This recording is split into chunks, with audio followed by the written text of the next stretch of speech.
Good morning, everyone. First, I would like to thank you, the organizers, for this opportunity and their efforts in hosting such an event. And we're gonna start.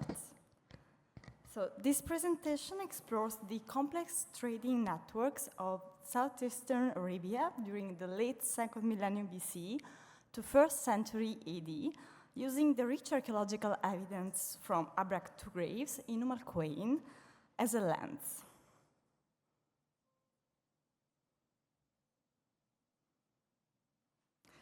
I'm not sure if everyone in the audience is familiar with the site, so let me give you a brief overview. Abraq II is located in southeastern Arabia, specifically in the United Arab Emirates, just a few kilometers south of the well-known multi-period site of Tel Abraq.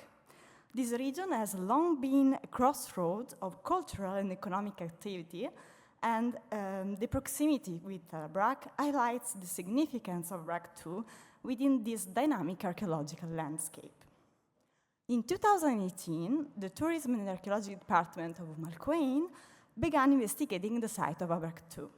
In 2020, the Italian Archaeological Mission joined the project, carrying out site documentation excavation during 2 field seasons, in 2021 and 2022. The most recent mission concluded just a few weeks ago. These efforts have so far uncovered 3 subterranean and semi-subterranean collective graves dating from the late 2nd to the late 1st millennium BC, possibly extending into the early century CE. This grave represents only a small segment of what appears to be a much larger and densely occupied burial field, as suggested by the presence of archaeological materials scattered on the surface. All the graves investigated so far have been truly plundered and nothing remains of the original stratigraphy. Excavation by artificial spits yielded no appreciable results. The images show chambers partially excavated into the sand, the underlying eolinite formation, which provided a durable and hard floor. The walls of the chambers were carefully constructed using wadi pebbles and eolinite slabs, bound with a remarkably durable cement-like mortar. The chambers were originally covered with a flat roof, either made from large flagstone, as shown in the central photo, or from large flat slabs, some of which were found collapsed inside the chambers, as is seen in the right photo. A remarkable collection of grave goods was unearthed at Abraq II, reflecting the site-rich material culture.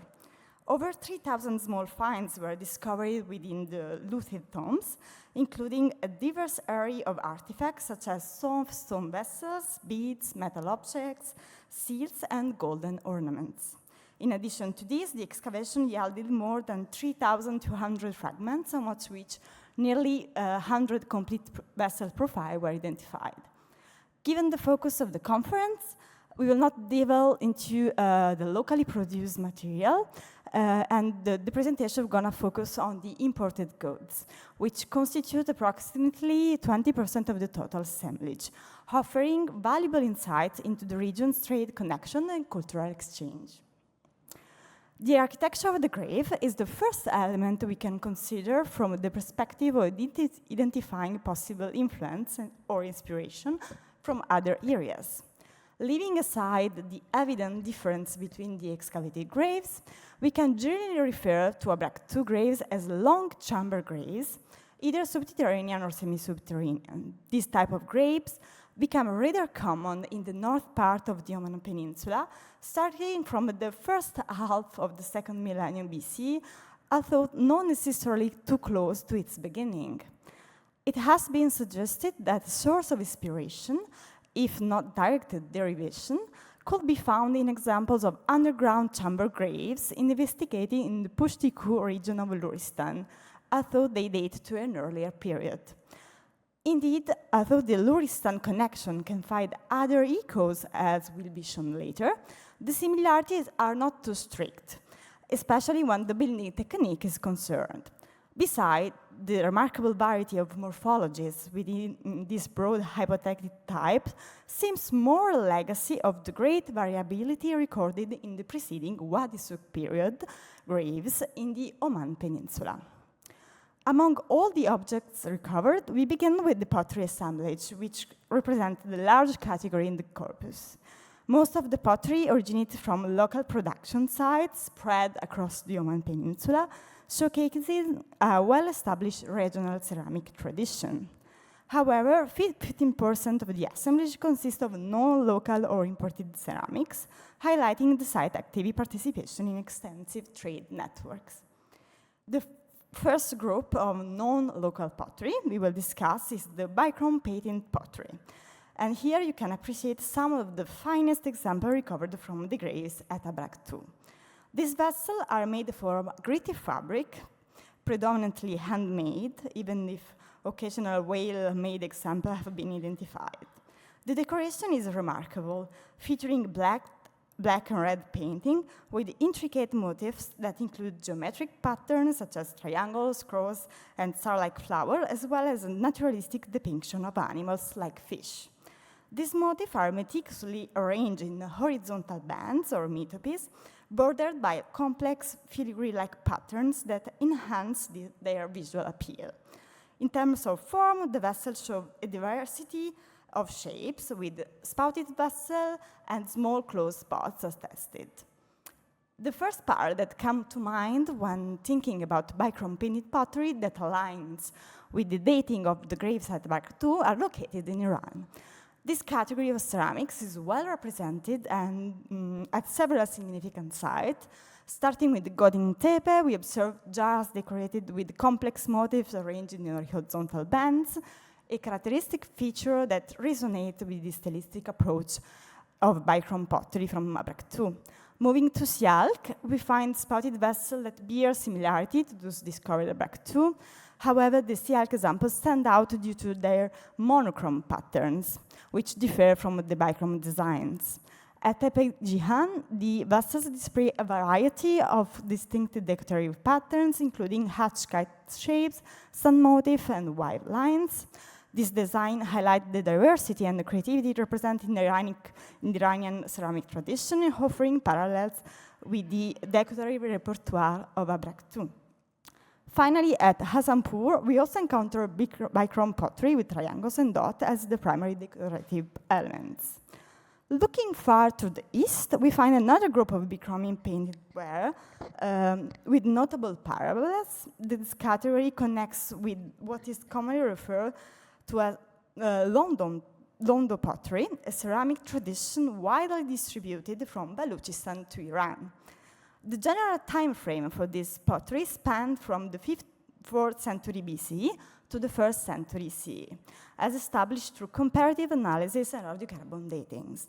Londo pottery is characterized by a variety of shapes, but what ties these vessels together are their similar decorative patterns that echo those seen in the bichrome painted pottery from Abraq II. At Nindawari, one of the key sites from Londo pottery, the documentation is unfortunately limited, with only a few pictures available for study. Despite this, the site's significance is evident as it contributes to our understanding of the geographical spread of this pottery ware. Moving to Buti in Las Bela, the findings include a small number of non-diagnostic shards. While these fragments are not enough to provide a complete picture, they further illustrate the widespread presence of bichrome pottery in this region. The second group of identified as non-local pottery consists of trumpet-based jars. These jars are well-turned, naked vessels with a characteristic flat-bottom trumpet base, which was molded and likely dried in a sand before firing, giving the base a unique gritty texture. One of the defining features of these jars is the horizontal band with inside decoration located just below the neck. Comparable examples of trumpet-based jars are rare at Iron Age sites in the northern U.A.E., underscoring their distinctiveness within the archaeological record of the region. On the slide, you can observe on the left side some of the shards recovered from Abraq II, while on the right side, there are similar examples from nearby sites, such as Tel Abraq, Saruk al-Hadid, and Diba 76 graves. The trumpet-based jars identified at Abraq II also show broad parallels in Iran and Central Asia, underscoring the site connection to far-reaching trade networks. The majority of comparable examples from this region date to the 3rd and 2nd millennium B.C.E., reflecting a long-distance standing ceramic tradition. Several sites provide relevant parallels. Nadi Hilali and Sharikuna feature jars with short, everted or beaded rims, offering stylistic similarities with Abraq II example. At Zarkutan in Uzbekistan, the bases share similar trumpet-like form, although the overall shapes of vessels differ. Turin Tepe in northeastern Iran present tall neck jars with inconsistent shape, and finally, in Bactria-Marjana region, we also find jars with broadly similar bases, emphasizing the diffusion of this style across Central Asia. Trumpet-based jars also have a later example that illustrate the continued evolution of this distinctive ceramic type. These examples span a broad chronological range from the late 2nd millennium BC to the mid-1st millennium BC. Tepejian, Tepesialk, and Tepeyaya collectively showcase the evolution of trumpet-based jars, transitioning from the Bronze Age through the Iron Age with regional variation forms. At Tomegavan, although only base shards have been recovered, these fragments contribute to understanding of the widespread distribution of this type of jars. Another significant category of non-local pottery identified at Abraq II is the grey wheel-made ware. These vessels are characterized by medium-sized neck jars made from a fine grey past and produced using fast wheel turning technique. While the example of grey wheel-made ware are rarely found at the Iron Age settlement site, they appear more frequently in graves in North U.A.E., suggesting their association with funerary practices. This ceramic tradition is linked to pottery practices in South Iran and Pakistan, drawing parallels to fine grey ware of 3rd millennium BCE. Even though the Bronze Age production of fine grey ware is the most well-known and widely studied, we also find significant parallels that align with the chronological frame of the graves at Abraq II. This later example demonstrates how the ceramic tradition persisted and evolved into the Iron Age, where parallels can be observed at several key sites. At Sialk, small necked jars with shorter necks reflect similar design. Moving to Hasan Lutepe, from the late Bronze Age and Iron Age I period, jars exhibit distinct shoulder profiles, highlighting regional differences in vessel morphology. At Dinka Tepe, the ceramics display slightly different shape with a coarser fabric. Lastly, Tepeyaya also provide further examples that align closely with the typology of grey wheel-made ware from Abraq II. Now we move to another category of material, the calcite vessels. They are relatively rare in Southeast Arabia. They represent another significant category linked to the broader trade and production networks of the region. At Sharisokta, a key production center, calcite vessels were crafted with remarkable skill. Similarities between the undecorated bowls with S profiles from this site and those found at Abraq II highlight shared aesthetic and functional design. At Shaddad, comparable shapes and styles further underscore the continuity of this production tradition, demonstrating how these techniques were sustained and disseminated across regions. Trade routes connecting Mesopotamian cities like Ur and Susa with southern Arabia facilitate the movement of alabaster and calcite vessels. They also reveal significant connection to South Arabia and Iran. In South Arabia, fragments of calcite vessel point to connection with Timna in Yemen. The example from Abraq II shows striking similarities to those preserved in the British Museum, suggesting shared production techniques. In Iran, the city of Siraf is recognized as a key center for the later production phases of anhydride vessels, a tradition closely associated with the calcite craftsmanship. This connection raises the possibility of a link between Siraf and the calcite vessel from Abraq II. Now we move to the ornaments. The study was conducted by Zuzanna Wygnanska, that is here in the audience, so for the question you're gonna ask to her directly. So over thousands of beads were discovered to date from the looted tombs, indicated elevated status of the deceased, and on the other hand, intense trade connection to the Abraq community. From a perspective of personal adornments, we can see that the site was part of a regional network characterized by access to a range of precious material and by stylistic preferences. The region imported and distributed high-quality materials, such as carnelian and agate, likely sourced from diverse regions. While Chalcedony varieties are accessible in the U.A.E. mountains, their quality and abundance appear insufficient to meet the high demand of the Iron Age period. Potential sources for high-quality carnelian include India, Yemen, and northwest Iran. Maritime routes through the Arabian Gulf likely facilitated the transport of Indian carnelian to Southeast Arabia, including Tel Abraq. Northwest Iran may have also contributed in gem supplies, in addition to Egyptian blue beads and other products. Yemen, with its known quality sources, is another significant candidate. Elongated trapezoidal carnelian pendant, a hallmark of the Iron Age in the southern Levant and western Arabia, further underscore the complex network of carnelian exchange and dispersal of some cultural concepts.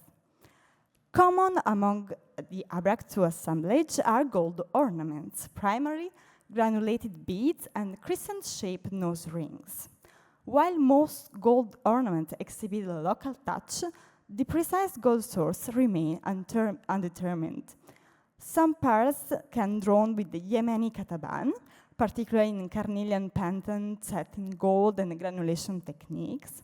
These items, along with the carnelian and other beads, may have been exchanged along a route through Western Arabia to southern Levant.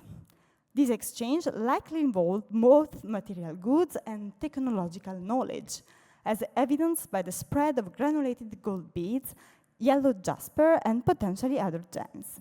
One intriguing example of potential cultural exchange is a small fragment of gold foil with the guilloche pattern, a motif unique to Iron Age Arabia, but widespread in the lit context of late Bronze Age and Iron Age in Levant.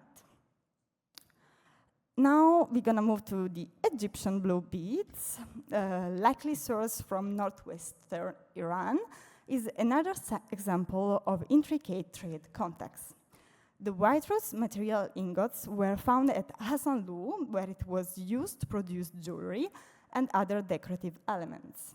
Furthermore, Egyptian blue ingots were found at important sites of northern Mesopotamia, Sarukin, Kalu, Nineveh, and in the southern Levant, where the material was used mostly as a colorant for wall decoration.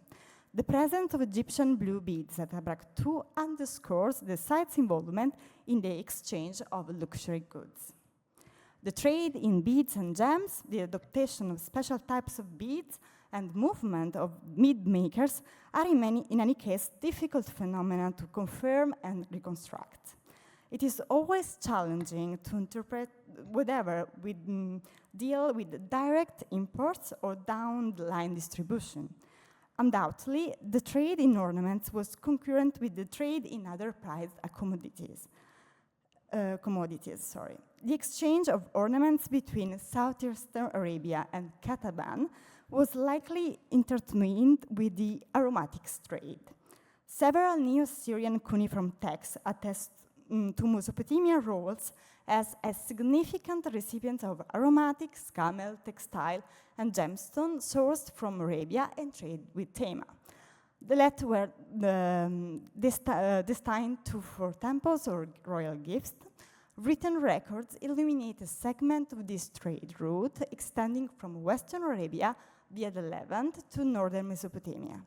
The precise role of Southeastern Arabia within the exchange network remains obscure.